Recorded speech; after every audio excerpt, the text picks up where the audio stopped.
वेदं सुरूपं तथा वा कलत्रं यशश्चारुचित्र धनं मेरुतुल्यम् मनश्चेन लग्नं गुरोरङ्घ्रिफन्ने ततः किं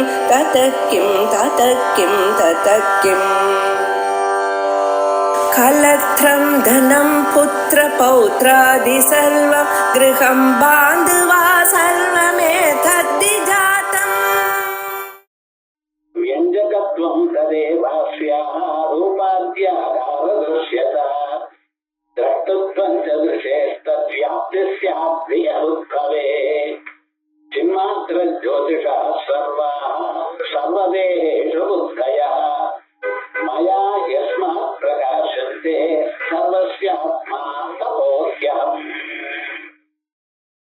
உபதேச பிரகடனம் பத்ய பாகத்துல 14வது கட்டம் 6வது ஸ்லோகம். உபனிஷத்துகள்ல நம்ம ஸ்வரூபத்தை சொல்றதோட ஆத்ம தத்துவம் தான் பிரதானமாக சொல்லப்படும். எல்லா உபனிஷத்தும் வந்தது இருக்கு ஆத்ம தத்துவத்தை நமக்கு தெரிவிக்கணும் அப்படிங்கிற அபிப்பிராயத்தில் அந்த ஆத்ம தத்துவத்தை அறிந்து கொள்வதற்கு நம்ம மனசொன்னுதான் முக்கியமான காரணம். புலங்கள்னால ஆத்ம தத்துவத்தை அறிய முடியாது. ஏன் அறிய முடியும் தெரியுமா? அதுக்கு ரூபமோ ரசமோ கந்தமோ ஒண்ணும் இல்லை. உருவம் இருந்தால் கண்ணால பார்க்கலாம், சத்தம் இருந்தால் காதால கேட்கலாம், சுவை இருந்தால் நாக்கால அறியலாம். அது ஒண்ணும் இல்லையே இதுல. ஆகையால் ஆத்மாவை அறிவது புலன்களால் நடக்காத காரியம். நமக்குள்ளே நான் மட்டும் தெரியுது, எல்லோருக்கும் தெரிய வேண்டாம்னா நான்கிறது. அந்த நான் தெரிஞ்ச பிறகு அந்த நான் கருப்பா வெளுப்பா நீளமா குட்டையா ஒன்றும் தெரியுது. அந்த விசேஷத்தை நமக்கு தெரிவிக்கிறதுக்காகத்தான் உபனிஷத்துகள் வந்தது. அது அப்ப நம்ம எதனால தெரிஞ்சுக்கலாம்? மனசை இவானு திரஷ்டவியம் மனசனால் தான் அறியணும். அந்த மனசு கூட நமக்கு எப்படி இருக்குன்னா அறியக்கூடியதாக இருந்த போதிலும் அந்த மனசானது எப்படி இருக்கு? ரொம்ப அது ஸ்தூலமாக இருக்கு. கத்தி கூர்மையாக இருந்தா தானே காய்கறிய விட்டோம். அது மொக்கையா இருந்ததுன்னா முடியாது. அதே மாதிரியே நம்ம மனசும் எப்படி இருக்கு? ஸ்தூலமான விஷயங்களை பார்த்து ஸ்தூலமா இருக்கு. அது சூக்ஷ்மமான நிலையை பெறணும்னா அதுக்கு நாம சிரவண மனன நிதித்தியாசனங்களை பண்ணணும். அதற்காக அது எப்படித்தான் நமக்கு அது அறிய முடியும், அந்த ஆத்ம தத்துவத்தை அறிய முடியும் என்பதற்காகத்தான் பிரகரணத்துல பல திருஷ்டாந்தங்களை கொடுத்து பண்ணிட்டு இருக்க. ஆகையால் நம்ம கேட்டு அந்த திருஷ்டாந்தங்களை மனசுல சேர்த்து வச்சுட்டோம்னா அந்த உபனிஷத் வாக்கியம் நம்மகிட்ட வரும்பொழுது சுலபமாக அதுக்கு அர்த்தத்தை புரிஞ்சுக்கலாம். நம்ம பார்க்கணும், இந்த புத்தின்னு நம்ம மனசுனாலும் புத்தினாலும் சித்தனாலும் என்ன உள்ளதான் அந்த புத்தியில தான் நமக்கு எல்லா விதமான விவகாரங்களும் வரும். எல்லாத்தையும் அதை பார்க்கறது, எல்லாமாகவும் ஆறது அங்கேதான் அங்க வந்துருக்கு. ஆகைய அந்த புத்தியில நமக்கு சாஸ்திரத்தை நம்ம ஏற்றணும். புலன்கள் பொருள்களை பார்க்கிறது. அந்த புலன்களை மனசானது அது போகும்பொழுது என் மனோ அனுவிதாவதி. புலன்கள் போகும்பொழுது அதற்கு பின்னாலேயே மனசு ஓடுறது. ஆனா அந்த மனசை கண்ட்ரோல் பண்றதுக்கு என்ன வேணும்? கண்ட்ரோல் பண்ணக்கூடியது புத்திங்கிற பாகம். அந்த புத்திங்கிற பாகத்துல நம்ம வேதாந்தத்தை சேர்த்து வைக்கிறோம். மனசுல என்ன விவகாரம் பண்ணிட்டு இருக்கோம்? புத்தியில வேதாந்தத்தை மறுபடியும் இந்த சம்ஸ்காரத்தை சேர்த்து வைக்கும் பொழுது மனசானது புலன்களோட ஓடும் பொழுது அந்த மனசை பிடிச்சு இழுத்து வைக்கிறது. நீ இப்படி பண்ணப்படாது, இப்படி பண்ணினா உனக்கு ரொம்ப கஷ்டம் வரும் பின்னால அப்படின்னு அந்த புத்தியானது சொல்றது. புத்தியானது சொல்றதுன்னா அந்த புத்தி எப்படி இருக்கணும்? வேதாந்தங்கள்னால வாசித்தமா இருக்கணும். அப்படி அந்த புத்தி மனச நிகிரகம் பண்ணுமையானால் பிறகு மனசானது புலன்கள் வழியில போவாங்க. அப்பொழுது என்ன ஆகும்? கெட்ட சம்ஸ்காரங்கள் மனுஷனுக்கு வராது. அதனால அவனுக்கு க்ஷேமம் ஏற்படும். இது ஜெனரலா சொன்னேன். இப்ப என்ன பண்றோம், இந்த புத்தின்னு ஒரு பதார்த்தம் இருக்கு பார்த்தீங்களா, அந்த புத்தியானது என்ன பண்ணிட்டு இருக்கு மனுஷனை அப்படின்னு கேட்டா அவனுக்கு எல்லா விதமான பொருள்களையும் காட்டிட்டு கண் வழியாக, காது வழியாக, மூக்கு வழியாக. அது ஒரு பொருளை நீங்க பார்த்தேன்னா அந்த பொருளாகவே அந்த புத்தியானது ஆயிடுறது. மறுபடியும் அந்த புத்திக்கு என்ன பண்ணின்ற உள்ள வருது. இதனால அந்த புத்தியில சில சம்ஸ்காரங்கள், இம்ப்ரெஷன்ஸ் ஏற்படும். எப்படி ஏற்படுறது, இந்த வார்ப்பு இருக்கும், அந்த வார்ப்புல மண்ணை போட்டு பிரஷ் பண்ணினானே ஆனால் அந்த வார்ப்புக்கு என்ன ஒரு ஷேப் இருக்கோ அந்த ஷேப் அந்த மண்ணுல வந்துடும். அப்ப விவகாரம் என்னாச்சு, அந்த மண்ணுக்கும் அந்த ஷேப் வந்த மாதிரி இந்த புத்தி அந்த வார்ப்புல விஷயங்கள் எனக்கூடியதான வார்ப்புல விழுந்து திரும்பி வரும் பொழுது அந்த புத்தியில அந்த சம்ஸ்காரம் இருக்கு. இது ஒரு திருஷ்டாந்தம். ஜலமானது வயலுக்குள்ள காவா வழியாக துணையானால் அந்த வயலுக்கு என்ன ஷேப் இருக்கோ அதே உருவம் ஜலத்துக்கும் வரும். வயல் வரைக்கும் போக வேண்டாம், உங்க ஆசிலேயே கிளாஸ் டம்ளர்ல ஜலத்தை வச்சுடையானால் கிளாஸ் டம்ளருக்கு எந்த ஷேப் இருக்கோ அந்த ஷேப். அதே மாதிரியே நம்ம புத்தியும் என்ன ஆகிறது, பொருளை பார்க்கும் பொழுது பொருளுக்கு தகுந்ததான பொருள் மாதிரியே ஒரு ஆகாரத்தை அது அடைகிறது. அடைஞ்ச பிறகு அந்த சம்ஸ்காரம் அதுல இருக்க. ராத்திரி நீங்க தூங்கும் பொழுது புலன்களானது ஓய்வு பெற்ற பிறகு இந்த மனசோ புத்தியோ ஓய்வு பெறாம இருக்கிற சந்தர்ப்பத்துல இன்னும் தூக்கம் நல்லா வரல.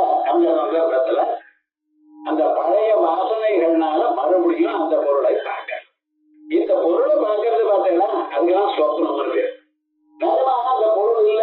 நீங்க எந்தெந்த பொருளை சொப்னத்துல பாக்குறீங்களோ அந்த பொருள் சொப்னத்துல இல்ல நம்மகிட்ட, ஆனாலும் பாக்குறேன். எதனால பார்த்தேன், மனசுனால. அங்கே மனசுதான் முடியல, எதுவும் இல்லையே, வேலை செய்யலையே. அதனால மனுஷனுக்கு ஸ்வப்னம் எப்படி வருது, இந்த மனசானது ஜாகிரத காலத்துல பொருள்களை பார்த்து அந்த வாசனைகள் அதுல இருக்கும் பொழுது புலன்கள் ஓய்வு பெற்ற பிறகு அந்த மனசுல இருக்கக்கூடியதான சம்ஸ்காரங்கள் மறுபடியும் பொருள்களாக ஆகி நமக்கு அது சொப்னம் வரைக்கும் போக வேண்டாம். ஏன்னா இப்ப நான் சொன்ன வேதாந்தத்தை கேட்க கேட்க சொப்னங்கள் ரொம்ப குறைஞ்சு போயிடும். ஏன் தெரியுமா, இதுல கேட்கும் பொழுது ஏற்படக்கூடியதான சம்ஸ்காரங்கள் அந்த பழைய சம்ஸ்காரங்களை கொஞ்சம் கொஞ்சமா அழிச்சிருந்தது. அதனால வேதாந்த பாஷர்களுக்கு அவ்வளவு சொப்னங்கள் வராது. ஆனா பிராரதகரமான ஒரு 6 மாசத்துக்கோ 3 மாசத்துக்கோ ஒரு தடவை சின்ன சொப்னம் வரும். அது பயப்படுத்துற போல ஆகாது. அதுல சொப்னத்தை விட்டுருங்க. நானே ஒரு ஊர்ல ஒரு 10-15 நாளுக்கு முன்னால பார்த்ததான வியக்திய மறுபடியும் இந்த நாட்டுக்கு வந்தாரே, ஆனால் அவர் தான் இவர் என்ற ஞாபகம் வருது. எப்படி வருது, இந்த ரிகலெக்ஷன் சொல்ற பார்த்துல அது எப்படி வருது, முன்னால ஒரு வியக்தியை பார்த்தோமையானால் அந்த பார்த்த வியக்தி இருக்காரே அவருடைய உருவமானது நம்ம மனசுல நினைச்சு அந்த உருவம் நேரா வரும் பொழுது மனசு டாலி பண்றது, இவர் தான் அவர் அப்படின்னு. அப்படி அதுக்கு பிரத்யபிக்ஞ, ரீகாக்னிஷன் அல்ல ஸ்மரணம், ரீகலெக்ஷன். சாதாரணமாக ஆங்கில வார்த்தைகள்லாம் நம்ம வேதாந்தத்துக்கு சரியா இருக்காது. ஆனா இந்த வார்த்தை மட்டும் பொருந்தது. ரிகலெக்ஷன் அப்படின்னு சொன்னா முன்னால நாம் எதை பண்ணினமோ அந்த வார்த்தை. அதே போலயே ரீகாக்னிஷன் அப்படின்னு சொன்னேன்னா முன்னால நம்ம பார்த்ததான பொருளை மறுபடியும் நம்ம என்ன பண்ணிட்டு இருக்கோம், அதை இன்னொரு தரம் பார்க்கிறோம். அதாவது ரீகா பிரதிவிஞ்ஞான. இதனால நமக்கு என்ன தெரிகிறது, சொப்னமோ அல்லது ஞாபகப்படுத்தக்கூடியதான ஞாபகமோ எப்படி எதனால வருது, புத்தியினால. அந்த புத்தியில பழைய சம்ஸ்காரம் இருக்கிறதுனால எப்ப நாம் இப்படி பார்த்தோமோ, எப்படி நமக்கு ஞாபக சக்தி வந்ததோ, நினைவு வந்ததோ, அதே போலயே சொப்னம் பார்த்தோமோ, அதனாலேயே தெரியுது இந்த சம்ஸ்காரங்கள்லாம் மனசுல இருக்கு. அதான் சொல்றாருத்வம் ததேவாஸ்யா ரூபாத்தியாகார திருஷ்யதா, ரூபாதி ஆகார திருஷ்யதா. அந்த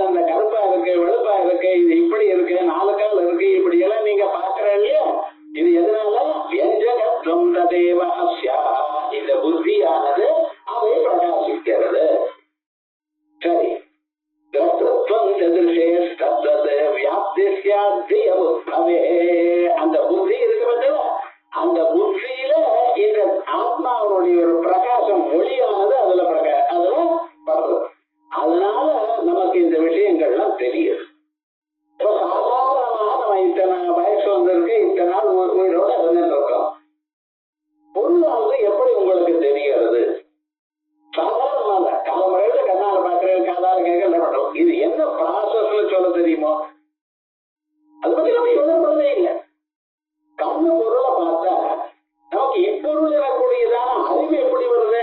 அறிவு கண்ணுல இருக்கா, இங்க இருக்கு? இதை பத்தி யோசனை பண்ணல. நம்ம கண்ணு பொருளை பார்க்கறது, மனுஷனுக்கு புத்தியில அறிவு வருது. இந்த பொருளை பார்க்கறதுக்கும் அறிவுக்கும் என்ன சம்பந்தம்? அது கொஞ்சம் நம்ம பார்க்கணும். இந்த பொருளை பார்த்ததுமே புத்தியானது பொருள் மாதிரி ஷேப்பா அடைஞ்சு மறுபடியும் இங்க வருதோ இல்லையா? அந்த புத்திக்கு பின்னால ஒளி இருக்கு, ஆத்மாவுடைய ஒளி இருக்கு. அந்த ஆத்மாவுடைய ஒளி புத்தியில விழுந்ததுமே புத்தி எந்த விதமாக மாறி இருக்கோ அப்படிப்பட்டதான அறிவு வருது. ஏன்னா அந்த உள்ள இருக்கக்கூடியதான ஆத்மாவானது அறிவு வடிவம். சத்தியம் ஞானம் அனந்தம் பிரம்மா, ஞானமானந்தம் பிரம்மா. ஆயால் ஆத்மா எப்படி இருக்கு? அது ஒளி மட்டும் இல்ல, அறிவும் இருக்கு. அந்த அறிவானது புத்தியில விழுந்ததுமே அந்த புத்தியில நமக்கு அப்பப்ப ஞானம் ஏற்படுறது. இது கண்ணால பார்க்கறது மட்டும் இல்ல, காதால கேட்கறது, மூக்கால மகர்றது, நாக்கால சுவைக்கிறது, இப்படிப்பட்டதான எல்லா பதார்த்தங்களுக்கும் அது அங்க இருக்கு. அதனால்தான் மனுஷனுக்கு அறிவு. இதே மாதிரி அது ஏன் பிராணிகளுக்கு வரலை அப்படின்னு நீங்க கேட்கலாம். அதுக்கும் கண்ணு இருக்கு, கண்ணாலதான் பார்க்கறது. கண்ணால பார்த்தாலும் அதுக்கு அறிவு வருது, அதுக்கு அமைச்சிடும். அந்த பசுமாடு இருக்கு, நீங்க புல்ல கையில வச்சுட்டு இருந்தீங்கன்னா நமக்கு இது கொடுக்குறான்னு எனக்கூடியதான எண்ணத்துல கிட்டவர். அதே போல கடிகம் வச்சுட்டு நீங்க நின்னையான அடிப்பானோ நான் சொல்லி ஓடி போறது இல்லையா? அப்ப அந்த பசுவுக்கு, அந்த பசுமாட்டுக்கு அறிவு இருக்கா இல்லையா? இருக்கு. ஆனால் அதுக்கு அந்த அளவுக்கு தான் அறிவு இருக்கே தவிர நாளைக்கு நம்ம என்ன சேர்த்து வச்சுக்கணுங்கிற அறிவு அதுக்கு இல்லை. அதனால புத்தி மனுஷன் மாதிரி விகாசத்தாக அடையல. எல்லா பிராணிகளுக்கும் அறிவு இருக்கு. கொசு வர்றது, அது நம்ம மேல உட்கார்றதுக்கு, கையில உட்கார்றதுக்காக முயற்சி பண்றது. நீங்க அதை உட்கார்றதுக்கு முன்னால் அது கொல்லணும்னு இங்க அடிக்கிறேன். உங்களுக்கு கொசு ஓடி போற, கொசுங்களை கடிக்க விட, அவ்வளவுதான் உங்களுடைய வேலை. அதுக்கு லைஃப் அண்ட் டெத் ப்ராப்ளம். கொஞ்சம் ஏறாதுன்னா ப்ராப்ளம். அதனால அது என்ன பண்றது தெரியுமா? நான் இந்த கையானது இந்த கை அந்த கை மேல விழுறதுக்குள்ள அந்த தமிழோட ஓடுவாரு. அப்ப அந்த பிராணிகளுக்கும் அறிவு இருக்கு. ஆனா அதனுடைய அறிவானது எங்க உபயோகப்படுறது? தன்னை காப்பாற்றிக் கொள்வதற்குத்தான் உபயோகப்படும். ஆனா மனிதனுடைய புத்தியானது விகாசத்தை இருக்கு. அதனால இந்த மனிதனானவன் எல்லாவற்றையும் அறிகிறான். அதனால இந்த பின்னால் அறிகிறது எதனால? ஆத்மாவுடைய ரிஃப்ளெக்ஷன் மனசுல புத்தியில வந்ததுனால. புத்தியானது அறிகிறதுன்னு எதனால? புலன்களோடு சேர்ந்து விஷயத்தை பார்த்ததுனால், அந்த விஷய உருவம் அதுல வந்ததுனால். ஆகையால் புத்தியினால் பார்க்கலாம். புத்திக்கு பின்னால் இருக்கக்கூடியதான ஆத்மாவினால் புத்தி அறிகிறது. பொருளை பார்க்கறதும் சரி, அறிகிறதும் சரி, ரெண்டும் இந்த புத்தியினால் தான்.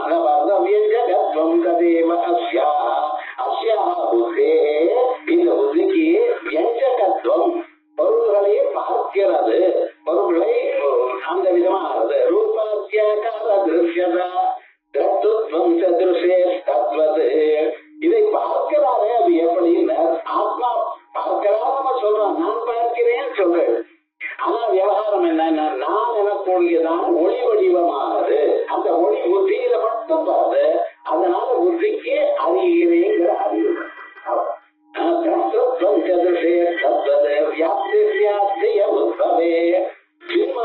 ஜோதிஷா சர்வா சர்வதேஷு உத்தயா மயா யஸ்மா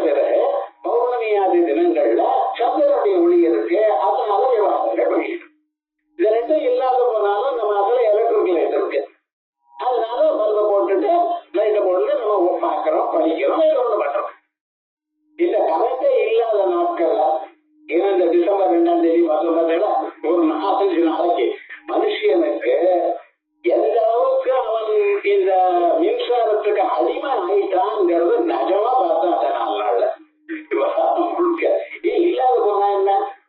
நம்ம முன்னோர்கள்லாம் இந்த மின்சாரத்தை வச்சுட்டா வாழ்ந்தா அவள இல்லையா? சௌக்கியமா வாழ்ந்தாலும் இல்லையா? ஆனா விவகாரம் என்னன்னா நமக்கு அப்படி இல்லை. ராத்திரி 11 மணி 12 மணி வரைக்கும் ஏதாவது பார்க்கணும். ஒரு பக்கம் டிவி ஓடிட்டு இருக்கோம், ஒரு பக்கம் இவன் ஏதோ பண்ணிட்டு இருப்பான். அப்படி அந்த கணக்கே இல்லாத போனா வாழ்க்கையில ஏதோ விட்டு போச்சுங்கிற அளவுக்கு நம்ம போறோம். ஆனா அந்த ஒளி எதை பிரகாசிக்கிறது, எதை காட்டி கொடுக்கறது? உங்களுக்கு உருவத்தை தான் காட்டி கொடுக்கும். சூரியனோ சந்திரனோ மின்னலோ நெருப்போ அல்லது வேற எந்த பதார்த்தமோ பொருளை உருவத்தை தான் காட்டி கொடுக்கிறது. அது கருப்பா இருக்கா, வெளுப்பா இருக்கா, நீளமா இருக்கா, முட்டை இருக்கா, இவ்வளவுதான் காட்டி கொடுத்தது. நட்சத்திர சூரியோ பாதி ந சந்திர தாரகம் நேமா வித்யுதோ காந்தி புதோ அயவந்தினி. இவைகள்லாம் ஒழிக்கிறதுங்கிற ஆனா இவைகளை எல்லாம் ஒழிக்கிறது ஒரு ஆத்மஸ்வரூபம். தமேவ பாந்தம் அனுபாதி சர்வம். அது ஒழிக்கிறதுனால்தான் சூரியன் சந்திரன் மின்ன இவைகள்லாம் ஒழிக்கிறது. இந்த ஒளிகளுக்கெல்லாம் மேல ஒரு ஒளி இருக்கு. சூரியன் வந்த இது வரைக்கும் ஒரே இருட்டா இருந்தது. கேண்டில் லைட் ஏற்றுச்சு. டக்குன்னு இப்ப கரண்ட் வந்துருது. அந்த கரண்ட் வந்த பிறகு அந்த கேண்டில் ஒளியை கொடுக்கறதா இல்லையா? அது ஒண்ணும் உபயோகம் இல்லாம போயிடுது. அந்த க்ஷணம் என்ன பண்ணி அதை ஊதி நிறுத்தி விடுது. ஏன் சுவாமி இந்நேரம் அது வேணும்னா ஏற்றி வச்சுட்டு பெரிய ஒளி வந்ததுன்னா சிறிய ஒளிக்கு பிரயோஜனம் இல்லை. அதே போல இந்த எலக்ட்ரிக் லைட் எல்லாம் நீங்க பகல்ல போட்டுக்கிறது இல்லை. சூரியனுடைய ஒளி இருக்குமையானால் அங்கே போட்டு. ஆனா நம்ம வீடு கட்டினாக்கா இப்படி என்ன இருந்தாலும் உள்ள இருட்டப்பா இருக்கும். அப்படி கட்டியிருக்க அது வேற ஒளி. சாதாரணமா சூரியனுடைய ஒளி இருக்கும் பொழுது நம்ம வேற லைட்டை போட்டுக்கிறோமா? போட்டுக்கலாம். ஏன்? சூரியனுடைய ஒளி பவர்ஃபுல்லா இருக்கும் பொழுது அதை விட கம்மியா இருக்கக்கூடியதான இந்த ஒளியானது அவ்வளவு பிரகாசத்தை கொடுப்பதில்லை. இது ஜெனரல். பெரிய ஒளி இருந்ததுன்னா சின்ன ஒளி அது அவ்வளவு தேவையில்லை. அப்படி சூரியனுடைய ஒளியை விட சூரியனுக்கே ஒளியை கொடுக்கக்கூடியதான ஒரு ஒளி ஒண்ணு ஓட்ட இருக்கு. அதான் ஆத்மஸ்வரூபம். தமேவ சாந்தம் அனுபாதி சர்வம் தஸ்ய பாசா சர்வவிதம் விபாதி. கொஞ்சம் யோசனை பண்ணி பாருங்க. சூரியனுடைய ஒளி எதை காட்டுறது? உருவத்தை தான் காட்டுறது. உருவத்தை காட்டுறது மட்டும் இல்ல, எல்லா பொருளையும் சூரியனுடைய ஒளி காட்டலை. ஏன்? இருட்ட காட்டிட்டா. இருட்டு இப்படி இருக்கும்னு சூரியனுடைய ஒளி காட்டிட்டா. சூரியனுடைய ஒளி இருக்குமே, ஏன்னா இருட்டே இருக்காது சார் இங்க. அப்ப இருட்டுங்கிறது உங்களுக்கு தெரிஞ்சே இருக்கிறதால இந்த நாளா எப்படி தெரிகிறது? சூரியனுடைய ஒளி இருட்ட காட்டலை. அது மட்டும்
ஆத்மஸ்வரூபம்.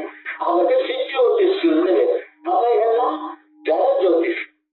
சூரியனோ நட்சத்திரங்களோ இவைகள்லாம் சந்திரனோ மின்னலோ எல்லாம் ஜடவதார்த்தங்கள். ஆனா ஆத்மா உள்ள இருக்கிறது சைதன்ய ஜோதிஷ். சின்மாத்திர ஜோதிஷா சர்வா சர்வதேஷு புத்தயா சின்மாத்திர ஜோதிஷா. இத சைதன்யம்னு இருக்கக்கூடியதா இந்த உயிருக்கிறத அதையும் குடிக்கக்கூடியதாக ஜோதிஷ் இருக்கு. சர்வா சர்வதேஷு புத்தயா. உங்க ஒரு இடத்துல இல்ல, எல்லா தேகத்திலையும் எல்லோருக்கும் தெரியுது. படிக்கிறவனோ படிக்காதவனோ ஆணோ பெண்ணோ குழந்தைய வயதானவரோ எல்லோருக்கும் உள்ள சைத்தன்ய ஜோதிஷத்துக்கு எல்லாத்தையும் பார்த்து கொண்டிருக்கேன். மயா யஸ்மா பிரகாசியந்தே. இந்த ஜன்ம சைத்தன்யத்தினால பிரகாசிக்கிறது. ஆயால் சர்வஸ்யாத்மா ததோஹ்யம். ஆயால் நான் எல்லோருக்கும் காவலா இருக்கிற ஆத்மா.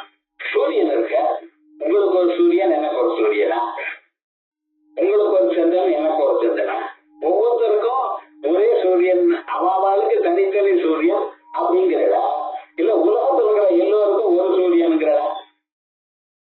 ஒழிக்கிற சூரியன் மேல கொண்டுட்டானே அதே போல ஒழிக்கக்கூடியதான ஒன்னா இருந்தா ஒரு சூரியனால எல்லோருக்கும் ஒளி வரும் பொழுது ஒரே ஆத்மாவனால எல்லோருக்கும் அறிவு வருதுல என்ன கஷ்டம் சொல்லுவாங்க.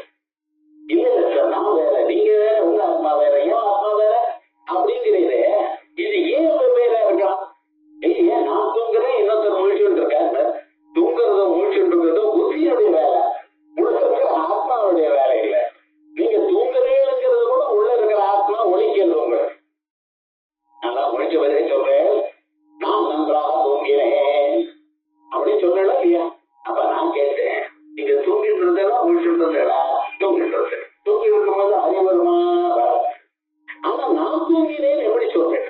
இதுதான் இந்த வேதாந்தத்துடைய மனுஷனை இப்படி சொல்ல முடியல அப்படின்னு சொல்ல முடியல. நான் தூங்கினேன் உங்களுக்கு அறிவு எப்படி வந்தது? அதை முடிச்சுட்டு அறிவு வரணுமா? அறிவு வந்தோ இல்லையா? நான் தூங்கினேன்னு தூங்கும்போது உங்களுக்கு அறிவு இல்லை, முடிச்சுட்டு பிறகு அறிவு வருது. முடிச்சுட்டு பிறகு நான் அதை நான் தூங்கினேன் அப்படின்னு இப்ப சொல்றேன். தூங்கும் சமயத்தில் நீங்க பார்க்கலை என்று தூங்கிட்டு இருக்க. ஆனா முடிச்சுட்டு பிறகு நான் தூங்கினேன் எப்படி சொல்றேன்? என்ன தெரியுமா? நான் அதுல ஒரு சீக்கிரம் ஒண்ணு இருக்கேன். புத்தி தூங்குறது.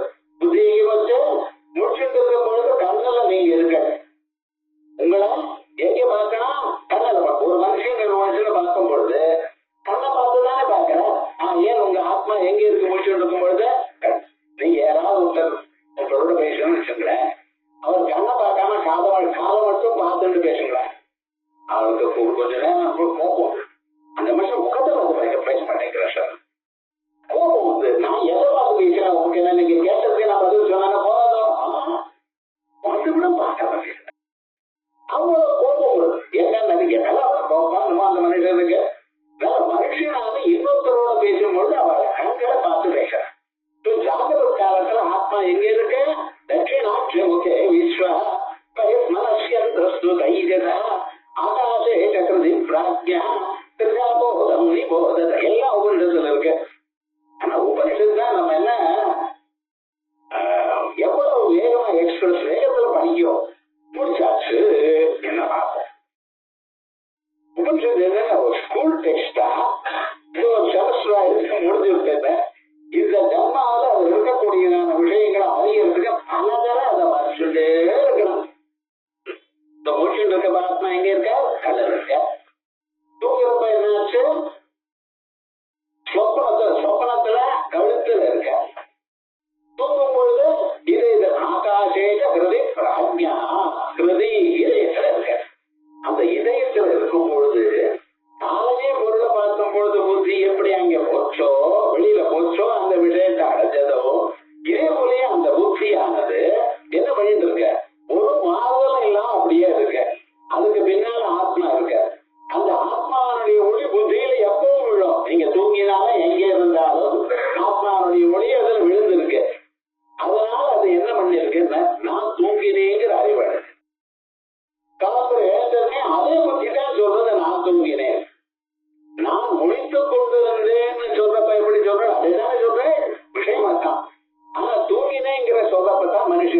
டவுட் வருது. அதான் சொல்றாரு அப்படி இல்லை, மயா யஸ்மா பிரகாஷ்யந்தே, எல்லாமே முழிப்போ சொப்னமோ தூக்கமோ சமாதியோ எல்லாமும் ஆத்மாவனால ஒழிக்கப்படுகின்றன. இவைகள்லாம் மனதனுடைய புத்தியினுடைய மாறுதல்கள் அவஸ்தைகள். அவ்வளவுதான்.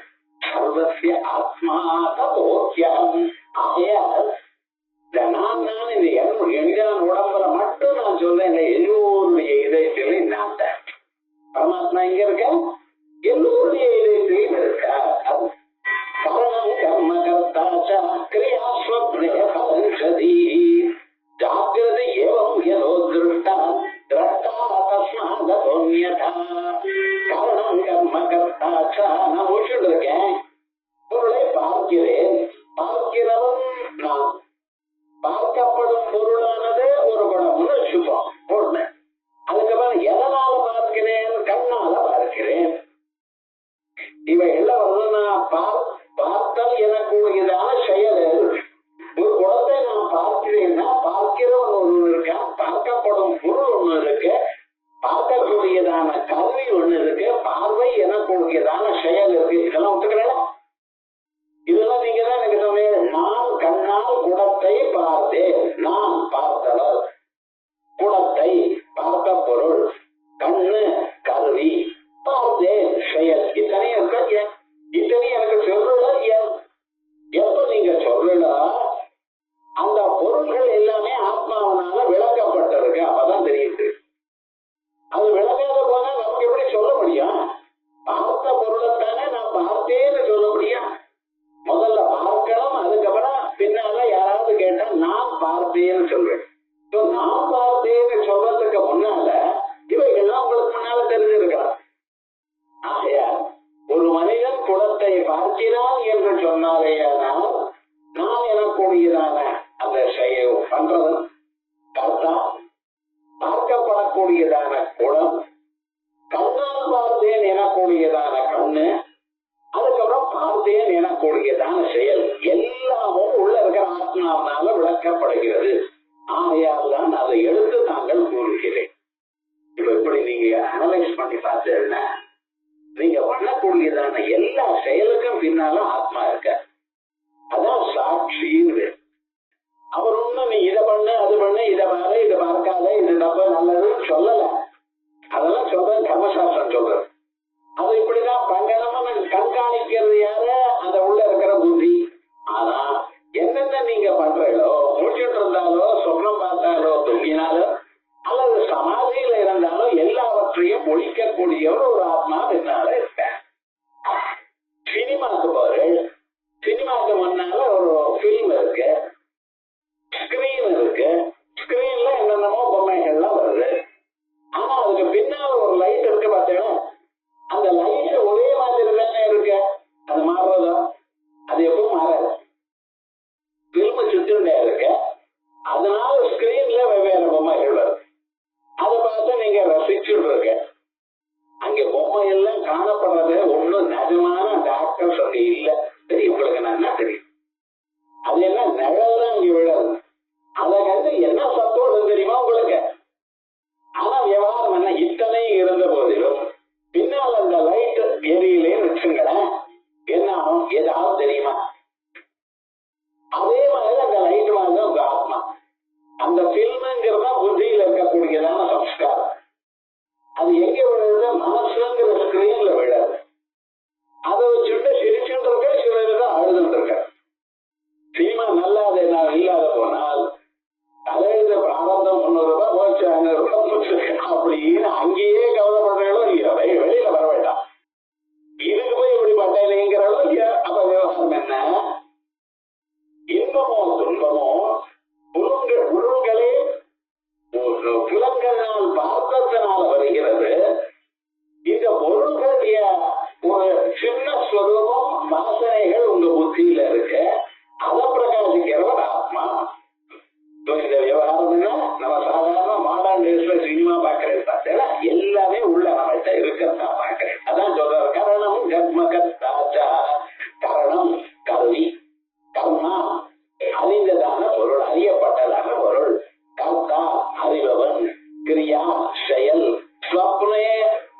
திரஷ்டதி. இதெல்லாம் இந்த புத்தி இருக்கிறது. ஜாகிரதை ஏவம் ஏதோ திருஷ்டா. வசுதா பார்த்தேன்னா சொப்னத்துல மட்டுமல்ல, முழுக்கிற நேரத்திலேயும் தான். உள்ள அந்த ஆத்மா இருந்தாலும் தெரியும், இல்லாத போனா தெரியாது. அதனால்தான் மரண சந்தர்ப்பத்துல ஆத்மா போயிடுதோ இல்லையா, அதான் உங்களுக்கு தெரியல. இந்த சரீரம் வேஸ்டா போயிடுது. ஜாகிரதை ஏவம் ஏதோ திரஷ்டா. எக்காரணத்தினால் ஜாகிரதை முழுத்திட்டு இருக்கிற காலத்திலையும் ஏவம் ஏதோ எக்காரணத்தினால் திரஷ்டா பார்க்கப்பட்டதோ திரஷ்டா தஸ்மாத் அதோன்யதா. ஆகையால் இந்த பார்க்கிறவன் இவைகளுக்கு அப்பாற்பட்டாங்க. பில்முக்கு கொஞ்சம் எட்டிக்கா லைட் இருக்கு. அந்த பல்பா வந்து பில்மே தொட்டு இருந்ததுன்னு வச்சுங்களேன், பில்ம் எரிஞ்சு போயிடும். அதனால விவகாரம்னா கொஞ்சம் ஒரு கேப் இருக்கணும். கண்ணாடிக்கு முன்னால நீங்க நிக்கிறேன், எதுக்காக? நான் அழகா இருக்கேனான்னு பார்க்கிறதுக்கு. அதுக்காக இருக்கிறேன்.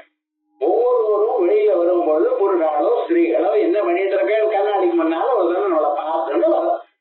இத பார்த்துட்டு வரணும்னா நம்மளுடைய நிழல் அதுல வேணுமையானால், பிரதிபிம்பம் வேணுமையானால் நமக்கும் அந்த கண்ணாடிக்கு கொஞ்சம் ஞாபகம். கண்ணாடியோட ஒட்டுட்டு நீங்க இருக்கிறதா பார்க்க முடியாது.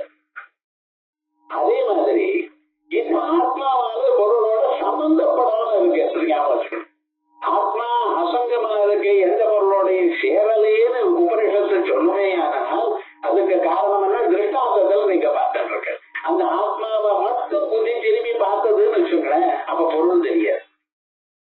அந்த ஆத்மாவை பார்க்காமல் பொருளை பக்கம் திரும்பி இருக்கிறதுனால்தான் புத்தியால் வேலை ஏற்படுறது.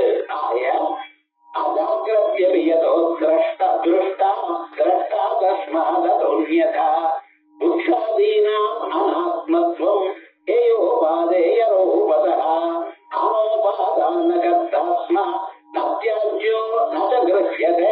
இன்னொரு விஷயம் சொல்றேன். இது வந்து சாதாரணமா தெரிஞ்ச விஷயமா இருந்த போதிலும் நாம் இதை பத்தி வாழ்க்கையில யோசனை பண்ணல. இந்த புஸ்தகம் இருக்கு அல்லது இந்த வாட்ச் இருக்கு, இது எப்படிப்பட்டது?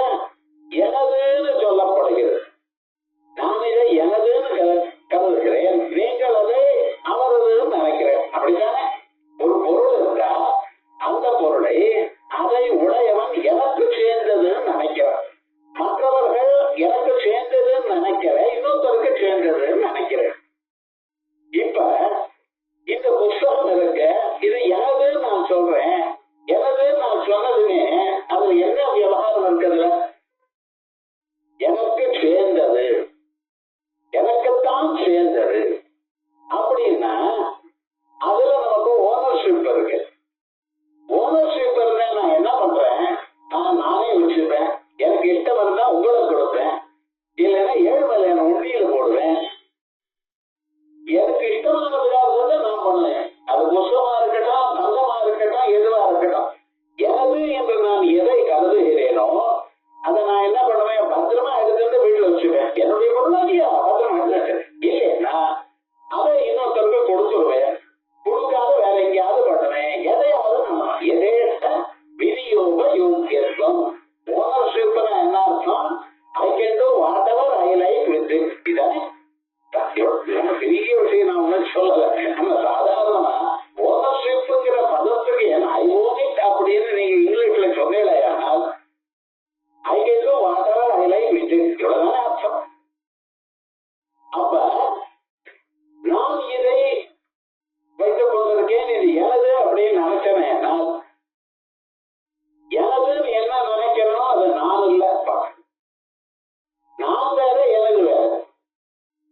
இப்ப எனக்கு தங்க செங்கல் இந்த செங்கலை வாங்கி விடுவோம் அடம் போட்டேன். அன்னைக்கு இன்னைக்கு விட்டுடும் தூக்கி விட்டு இன்னைக்கு என்ன அது வேணும்னு நினைக்கிறேன். எது வேணும்னு அவங்க நினைக்கலாம், வேண்டாம் தள்ளி போடலாம். இது என்ன தவிர மற்ற பொருள்கள். இந்த ரூல் யாருக்கு அப்ளை ஆகும்? என்ன தவிர மற்ற பொருள்கள். புதுசா வீடு வாங்கினேன்னா அதுக்கு வேணும்னு வாங்கிக்கிறேன், வேண்டாம்னாலும் விட்டுறேன், தூக்கி போட்டுறேன், எனக்கு வேண்டாம். அது ஏன்? அது எனது இல்லை, எனக்கு சேர்ந்தது எனக்கு சேர்ந்ததில்லை. இப்படி ஒண்ணு கொள்கிறது, இன்னொன்னு தள்ளுகிறது. கொள்கிறதோ தள்ளுகிறதோ அது யாருக்கு வரும் தெரியுமா? என்ன தவிர வேற பொருள்களுக்கு. நானே என்னை எனக்கு வேணும்னு பத்திரமா எடுத்து வச்சுக்கிறேன்னா, இல்ல எனக்கு வேண்டாமோ அப்படின்னு என்ன தள்ளி விடுறேனா? ரெண்டு இல்லையுமா? அப்ப எனதுங்கிறதுக்கு ஒரு ரூல், நானுங்கிறதுக்கு ஒரு ரூல். உலகத்துல நான் என்று என்ன சொல்லிடோ அது ஆத்மா, எனது என்று எதை சொல்லுவேடோ அது அனாத்மா. சிம்பிள். அதான் சொல்றேன் பாருங்க. புத்தியாதீனாம் அனாத்மத்துவம். புத்தி, மனசு, பொருள்கள், அதே போல புலன்கள், சரீரம், சரீரத்துக்கு மேல இருக்கக்கூடியதான ஆடைகள், நீங்க அனுபவிக்கக்கூடியதான உலகத்தில் இருக்கக்கூடியதான பொருள்கள் எல்லாமே எப்படி இருக்கு? தேயோ பாதைய ரூபதா. இது உங்களுக்கு எனக்கு வேணும்னு நினைக்கலாம், வேண்டாம்னு நினைக்கலாம். காய்கறி மார்க்கெட்டுக்கு போயிட்டு இருக்கு, எது வேணும்னு நினைக்கிறேனோ அது வாங்கிக்கிறேன், எது வேண்டாம்னு நினைக்கிறேனோ அதை தாண்டி போயிட்டே இருக்கு. அது பத்தி ஒரு விவகாரம் உங்களுக்கு இல்லை. ஆனா என்னைக்காவது உங்க ஆத்மாவை பார்த்து நான் எனக்கு வேண்டாம் நினைச்சிட்டு இருக்கேன், இல்ல சூசைட் பண்ணிக்கிறானே அவன் நினைக்கிறானே என்ன அவசரம்? நீங்க என்னென்ன கேள்வி கேட்பீங்களோ எல்லா கேள்வியும் உபனிஷத்துல இருக்க. ஆனா இதை பத்தி நம்ம பாதமே பண்ணிக்கல. எப்ப வந்து தெரிஞ்சுக்கணும்னு நினைக்கிறோமோ அப்ப பாக்குறோம். 80 வயசு ஆயிடுது, இனிமேல இதை யோசனை பண்ணினா அடுத்த பிறவியில பார்த்துப்போம். அடுத்த பிறவியில இதே மாதிரியான வரப்போம், இதை விட மோசமான வரப்போம். விவகாரம் முழுக்க கொஞ்சம் நம்ம தெரிஞ்சுக்கலாம். நான் என்கிறதை நான் கொள்ள முடியாது, நான் என்கிறதை நான் தள்ள முடியாது. என்னுடைய நிழலை நான் கிராஸ் பண்ண முடியாது. என் நிழலை இன்னொருத்தர் கிராஸ் பண்ணலாமே தவிர என் நிழலை நான் ஏன் சார் இப்படி எல்லாம் பிராணம் வாங்குறதுன்னு தெரியல. என்ன தெரிய சொல்லுங்களா? வேண்டாம் சொல்லல. விவகாரம் வேண்டாம். யாராவது அவளுடைய நிழலை கிராஸ் பண்ண முடியுமோ? அதே மாதிரி நம்ம ஆத்மாவை நாம் தள்ள முடியாது. எது தள்ள முடியலையோ, எது கொள்ள முடியலையோ அதான் ஆத்மா. புத்தி நாமனாத்மத்துவம். புத்தி, மனசு, பொருள்கள், சரீரம், அலைகள், பொருள்கள், இவைகள் எல்லாமே அனாத்மா, ஆத்மா இல்லை. ஏன்? தேயோபாதேய ரூபத. ஒண்ணு வேணும்னு நீங்க கொண்டு இல்லைன்னா வேண்டாம்னா தள்ளிவிடுவேன். ஆனோபாதான கர்த்தா ஆத்மா. தள்ளுவதோ கொள்ளுவதோ அதை செய்பவர் யாரு? ஆத்மா. ஆயால் நத்தியாச்சோ நகிருஷ்யதே. இவன் தன்னை கொள்ளவும் முடியாது, தள்ளவும் முடியாது. சூசைட் பண்ணிக்கிறானே அவன் என்னன்னு, அவன் ஆத்மாவை கொல்லல. எதை பண்றான்? இந்த உடல் எனக்கு வேற வேண்டாம். ஏன்னா இந்த உடல் இருக்கும் பொழுது பரீட்சையில ஃபெயிலானவன் அவன் இன்னொருத்தனை பார்க்க, இவனை இன்னொரு பார்க்கிறது அவன் விரும்பல. அதே போல வாழ்க்கையில பணம் எல்லாம் போயிடு, ரொம்ப பணக்காரனா இருந்து எல்லா பணமும் போயிடுதுன. நான் ஏழை என்று பல பேருக்கு காட்சியை அளிப்பது எனக்கு இஷ்டம் இல்லை. ஆகையால் என்ன பண்ணலாம்? இதனால என்ன பார்க்கக்கூடியதான உடல் எனக்கு இருக்கக்கூடாது அப்படிங்கிறதுக்காக போறான். உடலையும் மனசையும் விடுகிறானே தவிர ஆத்மாவனால ஒன்றும் பண்ண முடியல. என்ன அந்த பண்றது, அந்த ஆக்ஷன், தன்னை தான் நாசம் பண்ணிக்கிறதுங்கிற ஒரு ஆக்ஷன் இருக்கும் இல்லையா, அது பண்றதுதான் ஆத்மா தாங்க. விவகாரம் என்ன இதெல்லாம் நடக்காது. ஆகையால் ஆத்மா எது, அனாத்மா எதுன்னா ரொம்ப சிம்பிள். இந்த புத்தகத்துலதான் சொல்லியிருக்கேன்.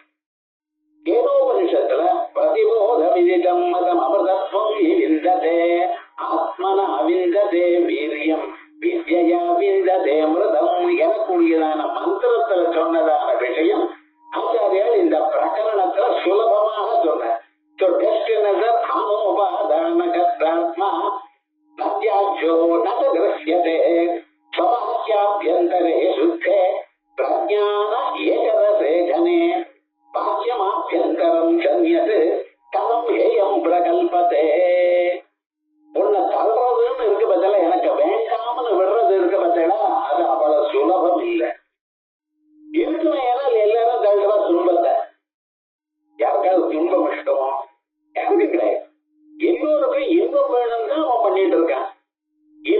தள்ள முடியுமா? ஆனால் துன்பத்தை தள்ளிட்டு இருப்பானே. ஆனா அந்த ஆத்மா இன்ப வடிவமாக ஆனந்த வடிவமா இருக்கக்கூடியதான ஆத்மாவானது எங்க இருக்க? சபாத்தியாபியந்தரே சுத்தே, சரீரத்துக்குள்ளேயும் இருக்க, சரீரத்துக்கு வெளியிலும் இருக்க. ஸ்பேஸ் மாதிரி. உங்க சரீரத்துக்குள்ள இடவெளி இருக்கா இல்லையா? இருக்காதுமா. இடவெளி இல்லைன்னா நீங்க எப்படி சார் சாப்பிடுவேன்? வாயில போட்டுருந்த பதார்த்தம் உள்ள இடவெளியே இல்லை, இது வரைக்கும் ஃபுல் ஆயிடுது, ஒரு கொஞ்சமா ஸ்பேஸ் இல்லைன்னு வச்சுக்கிறேன், எல்லாம் வாயிலதான் இருக்கு, அதுக்குள்ள உள்ள போகாதுன்னு. சாப்பிடுறதுன்னா என்னன்னு கேட்டான். அது தெரியாது சார் உங்களுக்கு. டெய்லி தான் பண்ணிட்டு இருக்கல. என்ன டெய்லி பண்றதுதான் சார் சொல்ல தெரியல. தூங்குறதுன்னு என்ன சொல்ல முடியுமா உங்களால? கண்ணை மூடிட்டேன், என்ன கண்ணை மூடிட்டே இருக்கேன், 2 மணி நேரம் 3 மணி நேரம் தூக்கம் வர மாட்டேங்குது. அது எப்படி வருது?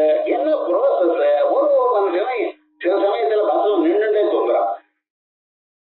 சொல்லாம அவனுக்கு சொல்ல தெரியாமலேயே சில காரியங்கள் வருது. தூங்குறதுன்னு என்ன சொல்ற உபதேசம் இருக்கிறத கவலையே படாதீங்க. உங்களுக்கு என்னென்ன சந்தேகங்கள் இருக்கோ, என்னென்ன வருமோ எல்லாத்துக்கும் இந்த புத்தகத்துல ஆன்சர் வருது. உட்கொள்றதுன்னு சொன்ன என்னதான், நாம வாயில அந்த பொருளை போட்டு பிறகு அது உள்ள போறதுக்காக நம்ம என்ன பண்ணிட்டு இருக்கோம்? இத காலை இருக்க பத்தில இதை அப்படியே ரவுண்ட் ரவுண்டா தெரியுதோ பண்ணிட்டு இருக்கோம். அதனால என்ன ஆச்சுன்னா சுருளாகி அதுக்கப்புறம் இந்த இடத்துக்கு வருது. இந்த சங்குன்னு சொல்ற மாதிரி வருது. அதுக்குள்ள அது போகும்படி இங்க என்ன பண்றது? ஒவ்வொரு தரம் விழுகிறப்ப அது மேல போயிட்டு கீழே வருது. அப்படி ஒரு பதார்த்தம் எப்படித்தான் அந்த பகவான் தயார் பண்ணாரு? சின்ன குழந்தை இருக்கு, அது பறக்கிறப்ப அது வந்துருது. இது போல ஒரு சின்ன இன்ஸ்ட்ருமெண்ட்டை உங்களால தயார் பண்ண முடியுமா? ஒவ்வொரு தரம் விழுங்கும்போதே அது மேல போய் கீழே வருது. சரி, மேல போய் கீழே வருது. அது மறுபடியும் வாயில இருந்து விழுங்கின பதார்த்தம் நீங்க பறந்துன்றப்ப உள்ள இருந்து ஏன் சார் இந்த பக்கம் வரலன்னா கேட்டா பதில் சொல்லணும். நீங்க கோச்சுட்டு பிரயோஜனம் இல்லை. அதுக்கு பகவான் என்ன பண்ணிருக்கா? அங்கே ஒரு வால் வச்சுருக்காரு. அது என்னடா, அது கீழே தான் போகும்போது தான் மேல வராது. என்ன ஐடியா? பகவான் இல்லைங்கிறானே. பகவான் இருக்காரு இல்ல, நீர்னாலும் யாரும் பார்க்கல. ஆனா ஒண்ணு கொஞ்சம் ஞாபகம் வச்சிருக்கோ, இத்தனை விஷயங்களும் அம்மா வயத்துல இருக்கும் பொழுது 9 மாசத்துக்குள்ள அவ்வளவு தயார் பண்ணிட்டாரு அந்த பகவான். அது போல கோடி கோடி ஜனங்களை தயார் பண்ணிருக்க. மனுஷனை மட்டும் இல்ல, மாடு, பசு, குரங்கு, அதுக்கு அதாவது விஷயங்கள் இருக்க. இத்தனை என்னமா தயார் பண்ணின? எப்படி வந்தது? இதெல்லாம் நமக்கு தெரிகிறது ஆத்மாவனால, அறியப்படுகிறது ஆத்மாவனால. சபாக்கியாபியந்தரே சுத்தே, உள்ளும் வெளியிலும் இருக்கக்கூடியதான சுத்தமான பிரஜான ஏகரசேகனே, அதுவே வடிவம் அதற்கு. அதனால்தான் எல்லா பிராணிக்கும் அறிவு இருக்கு. நீங்க அறிவில்லேன்னு எதை சொல்றோம், அதுக்கும் அதுக்கு வேண்டியதான அறிவு இருக்கு. கொசுக்கு அறிவு இருக்கு, மூட்டை பூச்சிக்கு அறிவு இருக்கு. நீங்க இப்படி திரும்பினீங்கன்னா உள்ளூர போய் போயிடுறது. அதே கொசுவத்தி ஏற்றி வச்சாங்கன்னா போறது தெரியுமா? நான் அது போய் தூக்குறது. அந்த கொசுவத்தி போறது மறுபடியும் வந்துடுறது. நான் புனரா என்ன கவி இத்தனையும் அதுக்குள்ள இருக்கிற ஆத்மா காட்டி கொடுக்கிறது. பாக்கியாபியந்தரம் பாக்கியமாபியந்தரம் அந்நியது கதம் ஏ என்ற அல்பதே. எது எங்கும் உள்ளதோ அதை நீங்க தள்ள முடியாது. எனக்கு ஆகாசம் வேண்டாம் அப்படின்னு நீங்க தள்ளுவல. ஆகாசம் எனக்கு வேண்டாம் சார், எனக்கு பூமி வேணும், ஏன்னா அங்க உட்காரணும். ஆகாசத்தினால எனக்கு என்ன யூஸ்? வேண்டாம் போகும் அப்படின்னு. ஆகாசம் வேண்டாம், ஸ்பேஸ் வேண்டாம் நான் சொல்ல. நீங்க இங்க இருந்து அமெரிக்காக்கோ ஆஸ்திரேலியாக்கோ போனாலோ அங்க ஆகாசம் இருக்குமா இருக்காத? உங்களால தள்ள முடியாதான பொருள் ஒன்று இருக்கு, ஆகாசம். அதே போல எனக்கு காத்தே வேண்டாம்